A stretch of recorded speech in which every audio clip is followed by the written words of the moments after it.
नानी बाबुहरू पहिला यो बहिनीले गीत गाएको सुनौँ अनि फन्नी कमेन्ट पढेर आँसौँ है त। नहगेको भाइ ठिकै हुन्थ्यो, अब हगिहाले। पानी छैन पातले पुस्ने बानी छैन, तिमी पानी ल्याउनु है, म हगी बस्छु है। रुको जरा, सबर करो। नहेरेको भए ठिकै हुन्थ्यो, हेरिहाले अब हाँस्नै पर्यो। के गर्छौ नानु? अर्कैले पद छोडेर देश बनाउँछु भनेर कुदिरहेछन्, अब कसले ल्याउने हो पानी? क्या बात कर रहे हैं?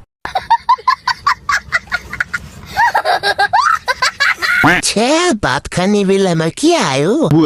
अब सम्झिँदै खानु है। अनि किन हगेको त? नहगेको भए ठिकै हुन्थ्यो त, बरु खोयाको बिर्को लगाएर बस्नु पर्छ नि। बात गर्ती हो।